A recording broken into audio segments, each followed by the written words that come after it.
9th. Oh, I know 30th, Claudia's Tavern and a Safeway. Yeah, I was really close to the Safeway. Yeah, I was going there. There's a Pal's Books. Yeah. Uh-huh. I went to I got a really good cookie there. It was like at Grand Central Bakery. Oh yeah, don't you love that place? It was really good. Yeah. It was closed down for a while because they had bugs in their flour. That was like 2 years ago. And I was like, no, I found a bakery I like. You can't close. Oh no, that's terrible. Did you do comedy there? I did. I was with Harvey's Comedy Club. Okay. That's where I started interviewing comedians. Cool. That's very cool. Where is Harvey's? Is Harvey's on the east side or is it on the west side? It's down on the west side over by the train station. Just actually it is adjacent to the train station and the bus stop.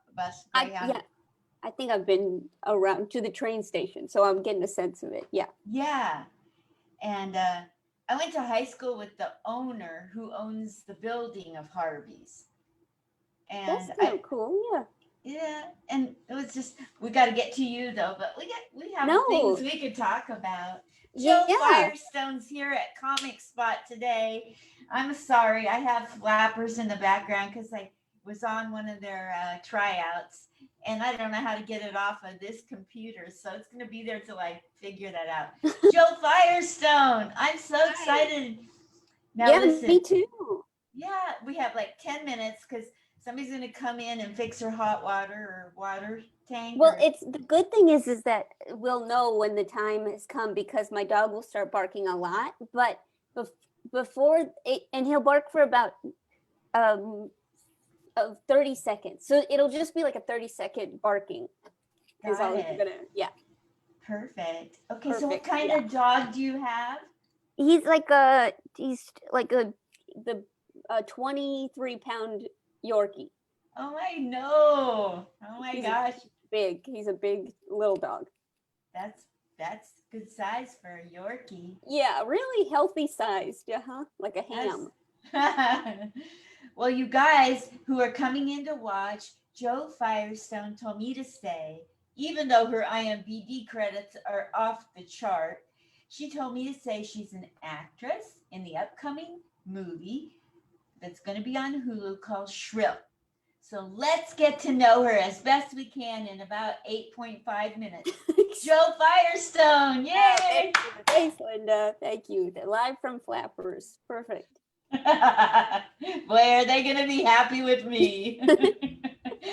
So the deal is, I met you because I happen to be senior. I know, shock. It is a shock. It's a shock. To me too. I'm in denial. It's a reveal. Yeah. I haven't even had my gender revealed to me. So, age first. Yeah, you choose your order, And so you teach comedy to seniors. Above and beyond you've been on a writer on late night. You've had multiple things in your, I am actor, writer, producer, you name it, everything besides magician. I would have to be a magician to have half of this. I don't have the hands to be a magician. I think I could maybe be a magician's assistant because of my height, but I just don't have the, you can see where that pen goes. But yeah, I'm trying to do this comedy stuff, but it's kind of weird these days. I want to say that I think technically I don't really teach comedy. I just kind of lead activities. I don't really know how to teach comedy. I just kind of like talking to people in the group kind of, I'd say the group has got it's taken off in a direction I didn't even realize. It's a lot of sex jokes in the morning. Yeah. Really? Who'd have thought? Yeah, filthy. Yeah. Well, I love being in the class, and what you do very well is you make it okay for people to just be themselves. And that's when the creativity will come out. Well, it was like, I also feel like you don't really get to know, because the class is it's a bigger class, so you don't really get to know everybody super well. And obviously it's like at 7 a.m. your time, so obviously you're not always going to be there. But it was so nice seeing your set. You were like on that Hanukkah show. You were so great. I really loved your set, and it was like such a nice thing because I hadn't gotten to hear that much from you, because I just hear like little one-off jokes, and so it was great. Thank you so much. That means the world to me. It was so funny. I mean, have you been doing like a similar set, or try to do new sets every time you're on these Zoom shows? Like, how is it? I haven't done a lot of Zoom shows. I'm kind of out of it now. This is my regular set with a little bit of half Jewish sprinkled in. Okay. Just for the synagogue. It seemed like there was some Jewish material for sure sprinkled in. You know, like that Jewish stuff doesn't go over good in Portland. Right. Or geriatric stuff, well, that's why I left. So let's talk about you growing up. You came from the suburbs of St. Louis, as I understand it. Yeah. Somewhere around.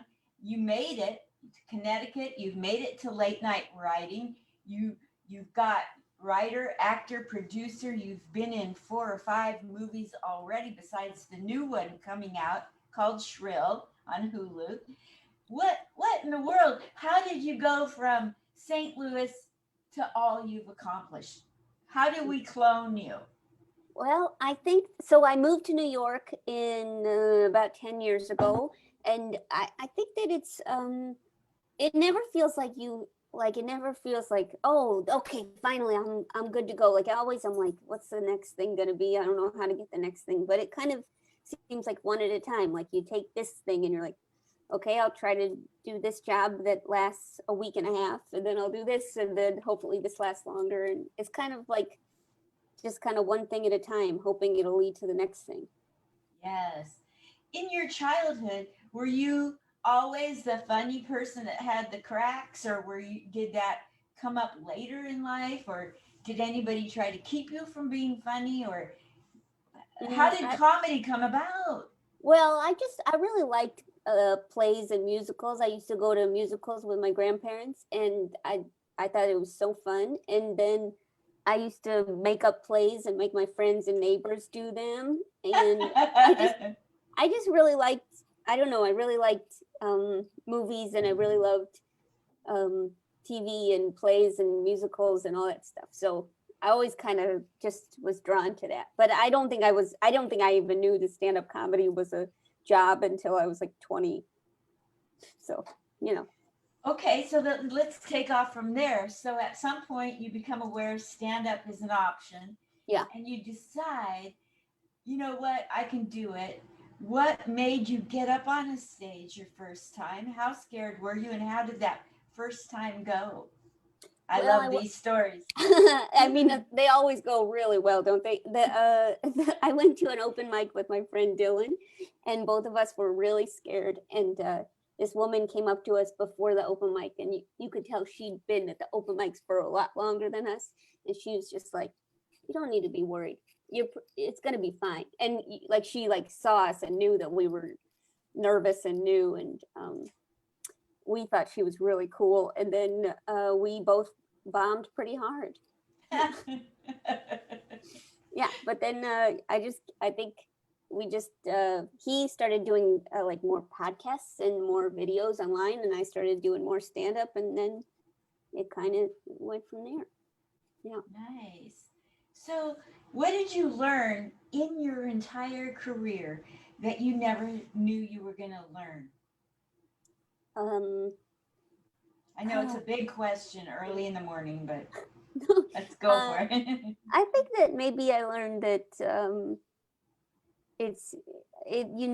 I don't think anybody ever feels like they've made it. I think everybody's like working as hard as they can, and it takes a lot more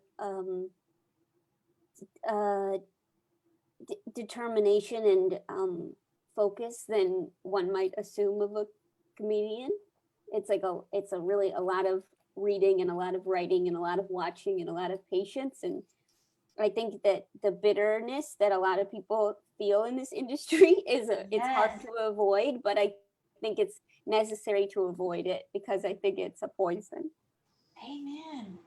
Every Yeah. day I try to shake off, and I try to continually stay the little girl before all the bitterness and pain in my life.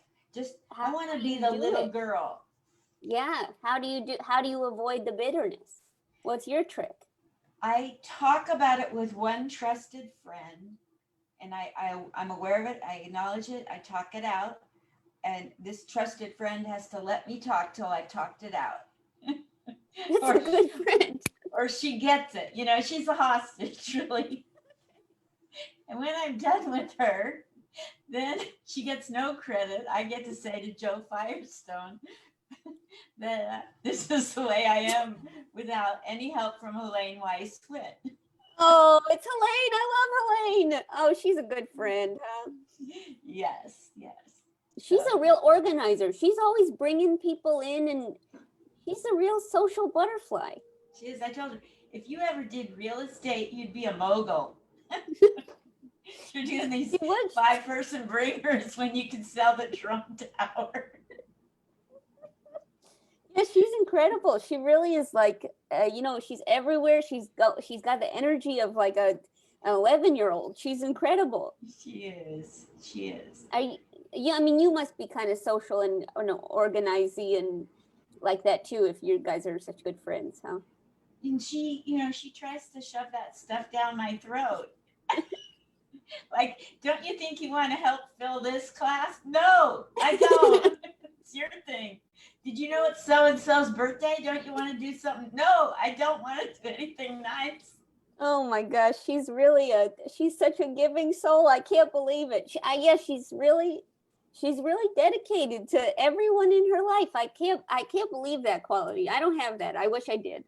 She It's a wakes good up in the quality. morning and she'll say, if I call her, about last night, okay, I can't wait to hear about last night. And I'll say, how was it last night at the mic or the show? And she'll say, so and so did so great, and so did so great. And you wouldn't believe. And listen, I want to know how you did. You've been in this how many decades? How did you do? I don't care about it. Be selfish. Oh my gosh. Yeah, I'd say that kind of quality is not common in a comedian. No. No, it's a rare quality, especially among comics. I'm hoping a little of me will rub off on her, but more of hers rubbing off on me. And it's really frustrating. So talk about, I'm sure people on here would love to hear a little bit about your movies, writing, directing, and acting, and a little bit, if not more, about writing on late night.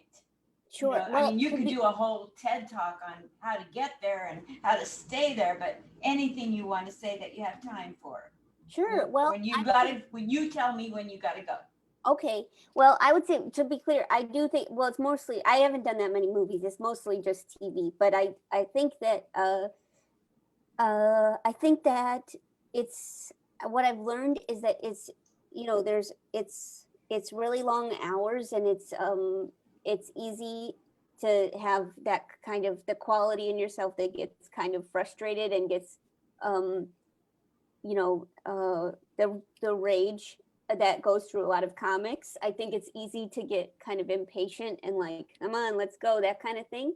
And I think that it's what I've learned doing not that I haven't done that much TV, but the TV that I've done is that it really pays off to be patient and not have that kind of like that attitude is what gets you to the part. Like having that sense of those thoughts and having that kind of sense of humor about like time and about your circumstances, that's what gets you to the part. But once you're on the set, it pays off way better to be patient and kind and no more. Yeah, so that's what I've learned, is because everybody's working so hard and such long hours and they're on their feet all day, and it's a lot. It's asking a lot of everybody, and I think it's the kindness goes a long way. Absolutely. I keep hearing from people who have made it, like you, bringing up kindness is the secret.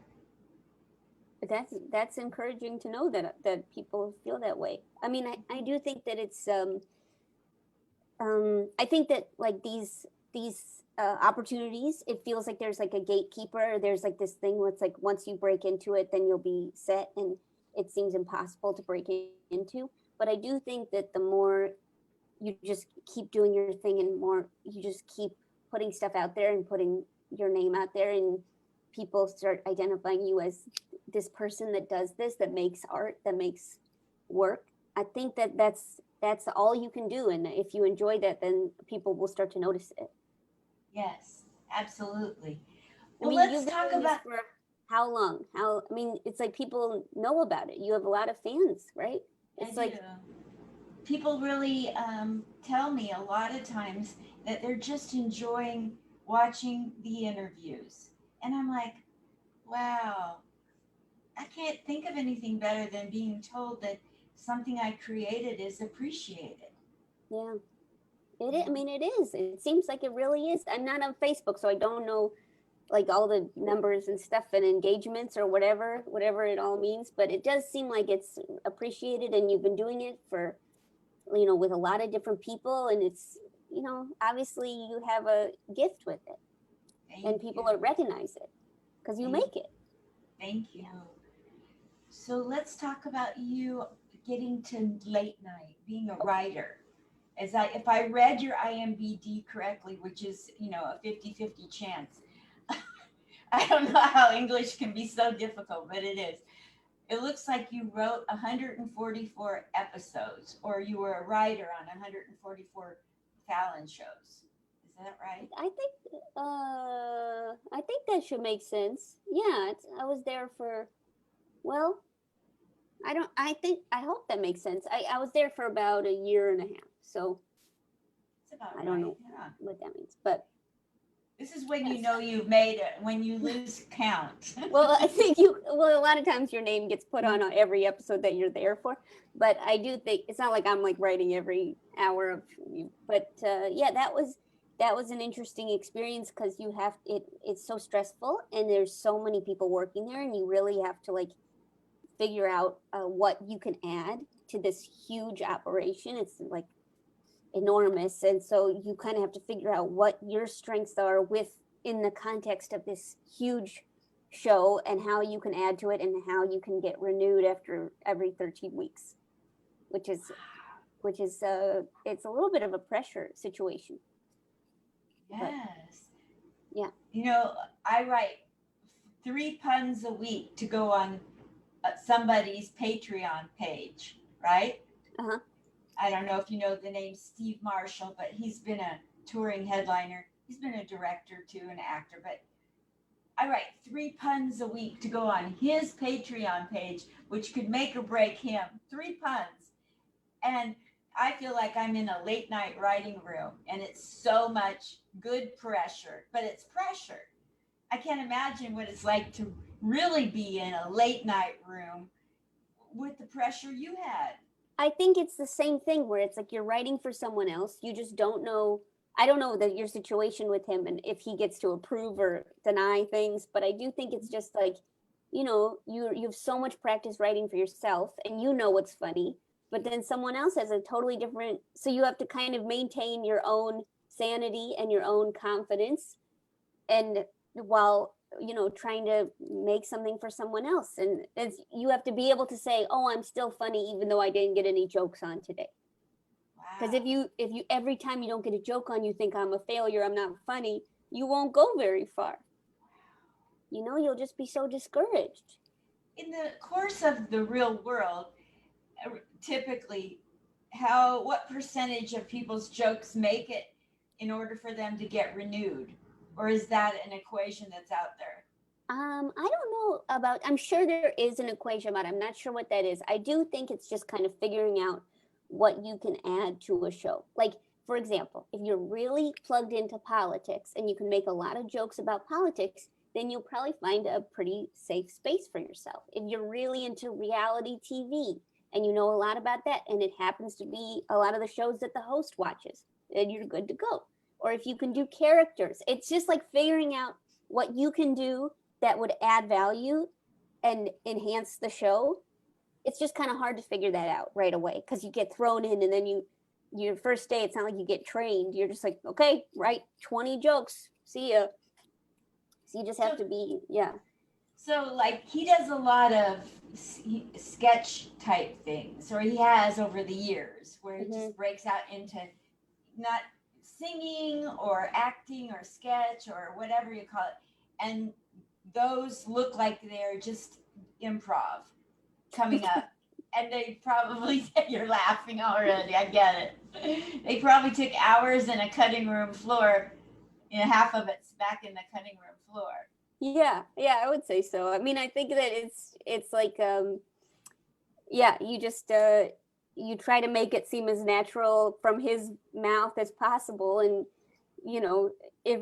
I think if it looked pretty scripted, then you'd probably be like, well, I didn't do such a great job. This seems like pretty stiff, so you're trying to play into his personality, his show personality and stuff. It's kind of like, I mean, I'm sure you've watched your fair share of the Larry Sanders Show. Yes. But it's kind of like, they're writing for, there's so little of the, even with the Larry Sanders Show, you write the monologue, and then the rest is kind of up to, his personality. He's interviewing people and stuff. And so you kind of have to figure out really quickly where you can add something. Yes. What was your niche in that whole? I did characters. Wonderful. So they used me as like a correspondent. So I would play like Betsy DeVos, or like Kellyanne Conway, or like any of the other blonde witches. I would play them. Yeah. So you were an actress, and inside the sketches. And so we would like write these sketches where Jimmy would interact with maybe he'd be Trump, or maybe he'd be himself, and then we would write them, and those would go in the monologue to kind of shake things up a little bit. Oh, that's so cool. So cool. It was always my goal to be in a late night writing room for one day. I didn't want the whole pressure thing. I just want to go in and have everybody accept me just the way I am, not knowing anything, and just be there a day, watch how it goes, and go, yeah, that's a good idea, but you know what, you really should think about this idea, and leave. Kind of like, remember when Paris Hilton and Nicole Richie went around and just flitted around places? Yeah, I just want to be a butterfly for a day. I think that'd be great. I think that you'd make a few bucks. You'd have a few jokes on the show, and then you'd see them later. It'd be great. You wouldn't even have to get an ID card. There you go. No, we could even do it on the sidewalk. I don't care where. I care. Just want to say I did it. I don't want any pressure. What do I need with the pressure? No, nobody needs that. Well, some people thrive, but I don't know. It's not for everybody. Do people still barricade themselves in hotel rooms for weeks and have a newspaper slipped under a door to write? Whoa. I've never. Is that a when I grew up, that's how they portrayed it on TV, that writers would, when they were, in the zone, they'd get a hotel room.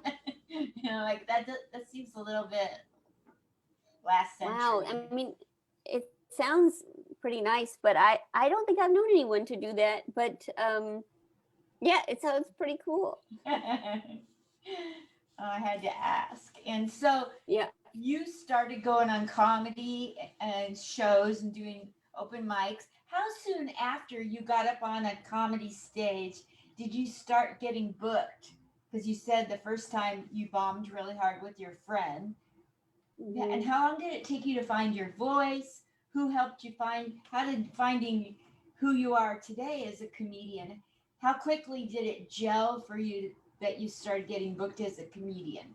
I know I went from writing, directing, and acting to comedy again. That's I guess I don't know if I ever really I don't think I ever really am like, okay, I found my voice, but I just kind of did whatever I could do, like I wrote whatever I had in my brain, and that was, I guess, my voice, but that it wasn't really like a honing.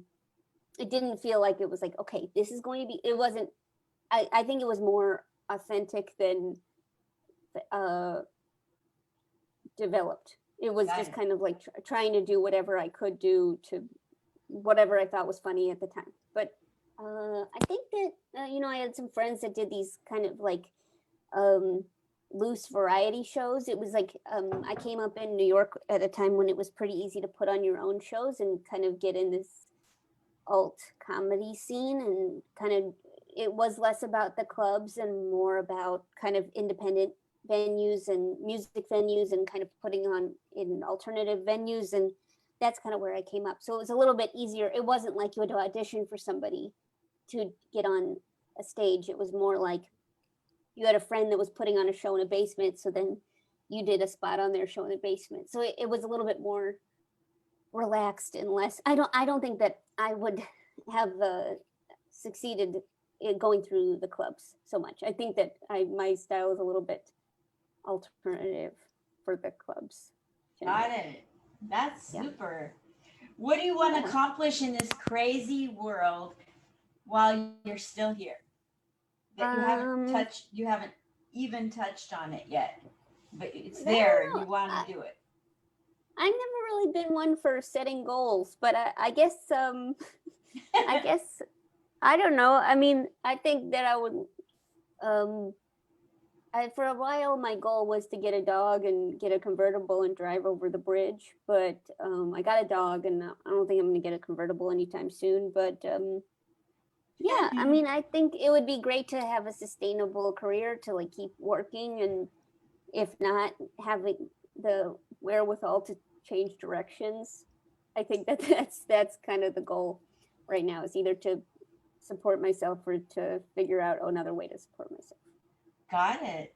Yeah. So what, you said you were raised by your grandparents, or they had huge I was raised by my parents. Okay. Something came up early that they were a huge influence. Oh yeah, they used to take me to musicals. There we go. Is that why you have a heart for the seniors in the class you do each week? Well, I guess because you have a heart for us.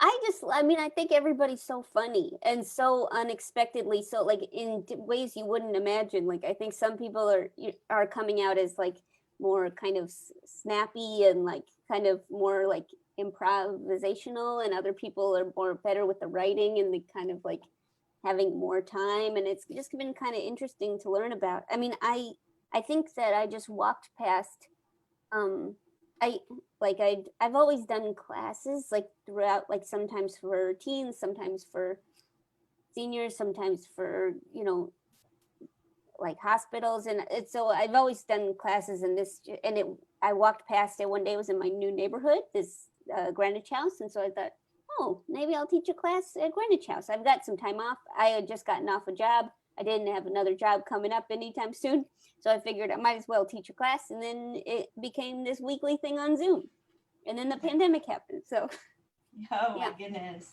Well, you're an East Coast gal. So did the pandemic strike any of your friends or loved ones or family? A few of my family members have gotten it, but they're okay. And the people I know that have gotten it, they seem to be doing okay now. And but it's scary, and you have to watch out for people and, you know, check in with people a lot and be as safe as you can. Yes, absolutely. Absolutely. So you have this show, we're about done. I've kept you, I told you 15 minutes or so. I'd love to have you wrap up telling people how they can support you. And I'm going to take copious notes and add it to this post for people to read. Where you have the show Shrill coming out. Do you know about when that will be on Hulu? I don't know, but their first 2 seasons are out now if you want to watch those. Okay, perfect. And you're going to be on season 3. Yeah, I'm in the past 2 seasons, but we just filmed season 3, so it's coming out. Okay, so I just outed myself as not knowing anything about Shrill. I do not I do not mind. That is okay. Okay, and so where do you like having social media followers?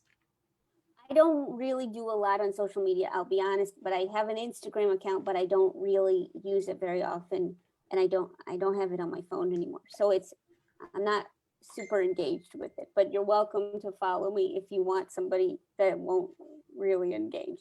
Oh, that's perfect. You don't Okay. engage. I love that. Attachment not available. Got it. Check.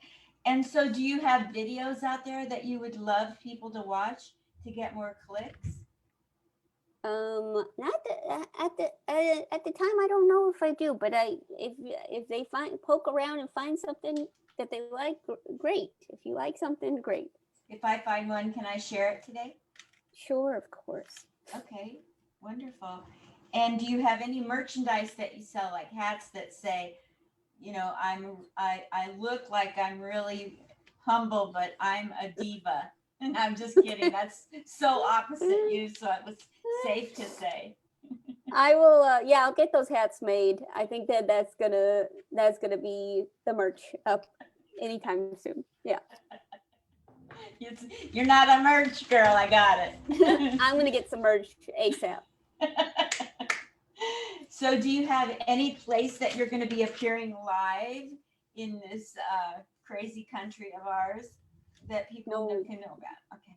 No, Got it. ma'am, nothing. Perfect. And when you do, you got to let me know so that I can blast I'll let you it. know. All right. Okay. Thank you so much. Okay. Your dog is quiet. Thanks, so Linda. thank you. Yeah, I know it. So far, they haven't come yet. I guess the hot water's still broken, but let me know. I'll let you know when they get fixed. Yes, Yeah. it's got to get fixed. It's got to get fixed. But thank you so much, Linda. Thank you, It's great Joe talking to you. Firestone. I love you lots. Bye. Okay, bye. Bye.